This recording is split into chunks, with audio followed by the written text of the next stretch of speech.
Hey guys, so just wanted to give you a heads up that today's episode is going to be a little bit longer than usual. Kind of cramming a whole bunch of information all into one episode, and a lot of the demo relies on sustaining notes to the point of their final decay, and so kind of made the runtime a little bit longer than usual. But yeah, hopefully you stick around. All right, thanks.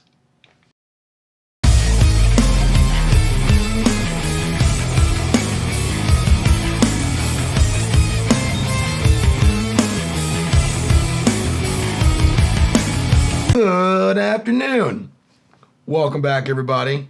Hope you're doing well. It's Miles. And today is essentially going to be a gear review. But attached to that gear review, I also want to talk to you guys about the topic of drop tuning your guitar or your bass, how to do it, why you would do it, what's the purpose behind it. And yeah, so let's do that. The first question to really answer in regards to this topic is why?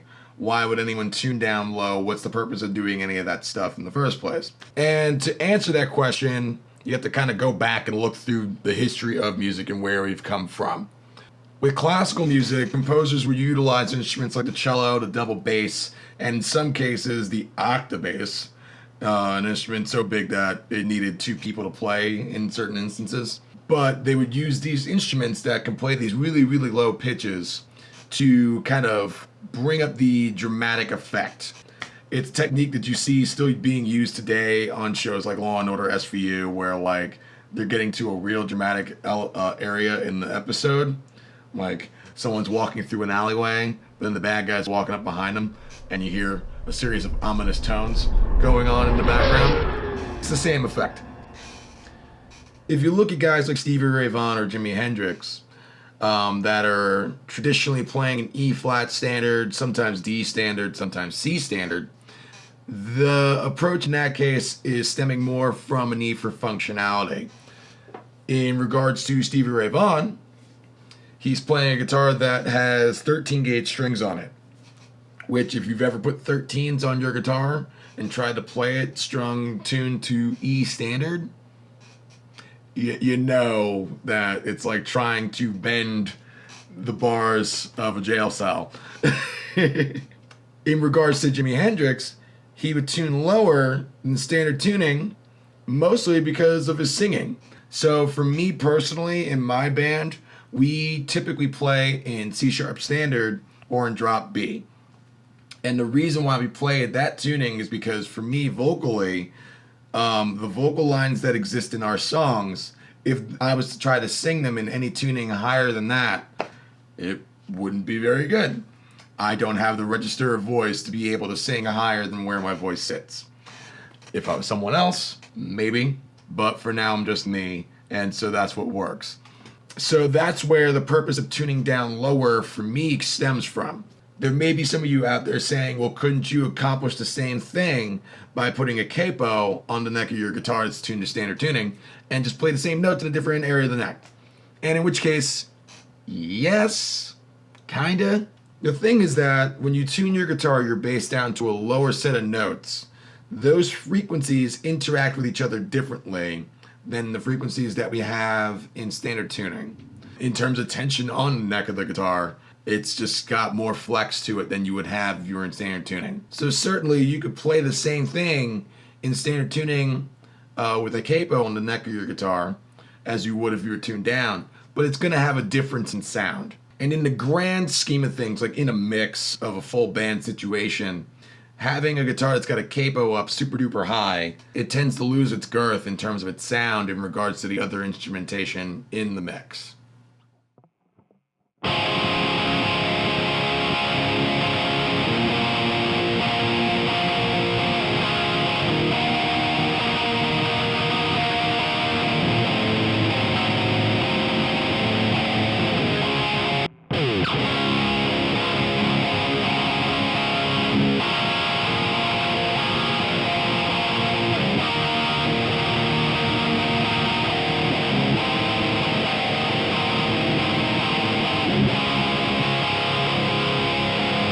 Again, in modern times, you see a lot of bands nowadays, or at least the bands that have existed in the past 20 years or so, that are progressively tuning lower and lower and lower.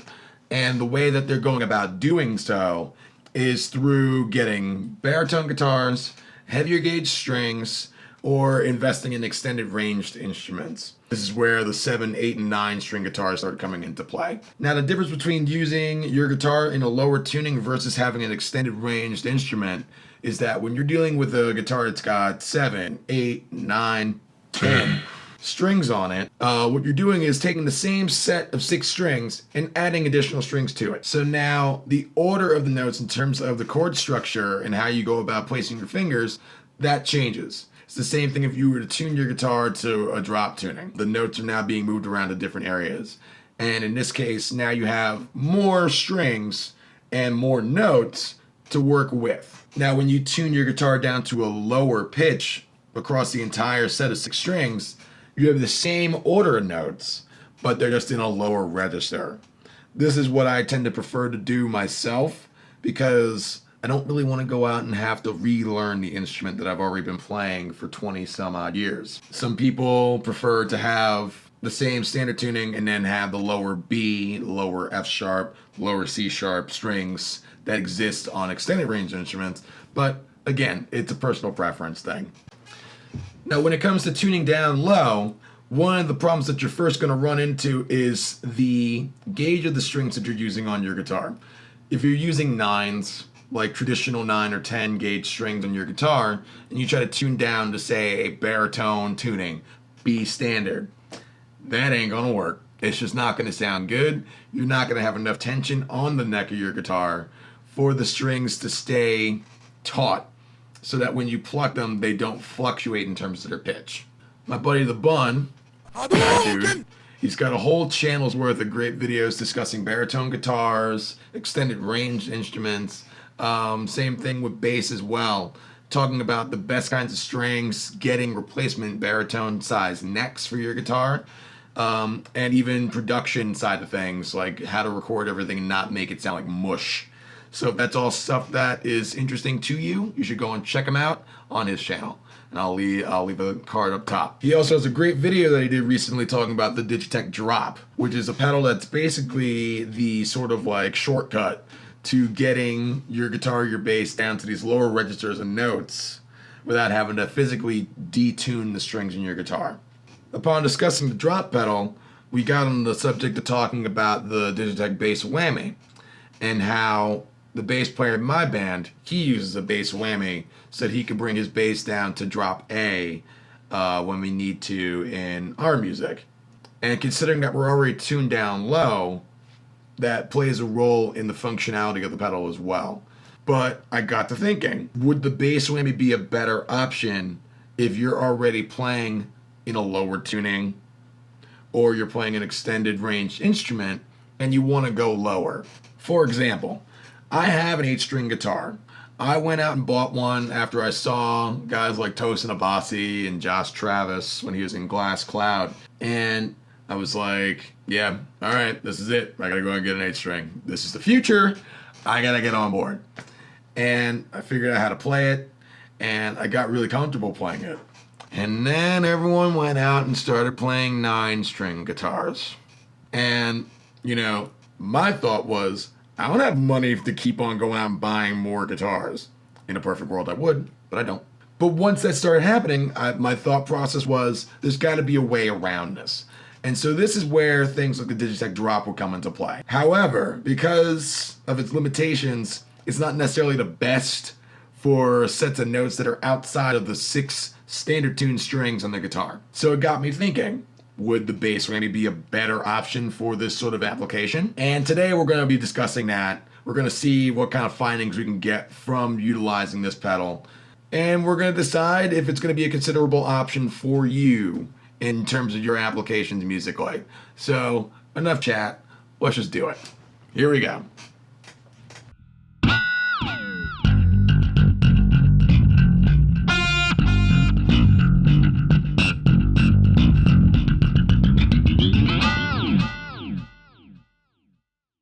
Just showed a comparison between classic and chords.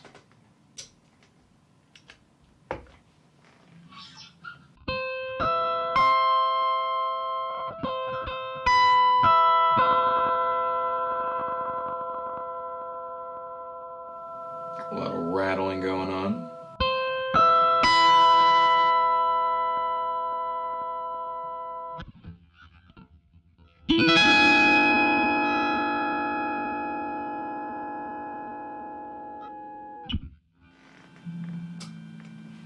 Versus chords.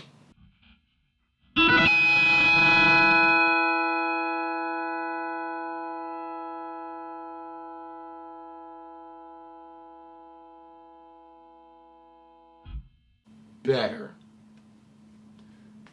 Now I think that if I change the EQ a little bit, that's going to change the ability, or at least the quality of the notes from this thing.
It's actually not bad.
conclusion, guys, I think that this pedal makes for a good option for a live application. But if you're only going to be using it in a live situation, the drop isn't necessarily any worse of an option that's a little bit smaller. I think if you're in a jam and you're in a studio sort of situation and you need to be in a different key, like if you're playing for a client and they want like super low guitar, but you only have a 6-string with you, you only have like a 7-string and they want something that's in C sharp, this would be a good option. It tracks really, really well.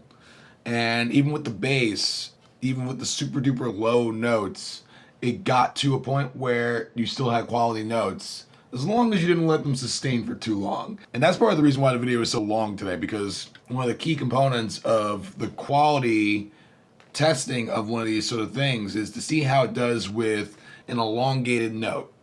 If it starts out really good on the initial attack, cool. But if it's towards the end of the decay and it starts to kind of fluctuate in terms of its pitch, it's not the best. But when we're dealing with these low frequencies, obviously that's something that's going to be a possibility. And if you noticed, there's moments where you can hear the whammy pedal trying to search for the note that it's supposed to be latching onto, and it wasn't necessarily able to do it because the frequencies are so low. So there certainly is a maximum depth that you could go to with these pedals. Otherwise, in terms of the range that you have to work with, there's a decent amount of space that you have to work with. Now, the other downside to this versus the Digitech drop is the choice in intervals. The Digitech drop goes straight from unison down to an octave, so you have 7 semitones in between. This, you have a split between 2 octaves above as well as what's essentially 2 octaves below. I didn't bother with the dive bomb setting because it doesn't sound like anything. But so because of that, you're only dealing with the 2nd, the 4th, 5th, and an octave. So you have a little bit of a limit in terms of what you can do in terms of presets on here, but that doesn't mean that you can't compensate with the tuning of your instrument. So another thing to think about. It's the same thing with the regular whammy pedal, but it's a small thing. Overall, I'd say that this is a good option. I like it a lot. I'm probably gonna get one for myself just so I have one. In the case that I'm using my 8-string or I'm using my bass and I want to get really, really low notes recorded without having to worry about them being too digital sounding. But yeah, so go to your local music store, see if they have it, check it out, see what you think for yourself. Other than that, that's all I got for you for today. I know today was a super long video where we kind of crammed a whole bunch of stuff into one episode. But yeah, hopefully you find this to be informative. And I will see you in the next one. Okay? Keep playing, stay safe. Peace.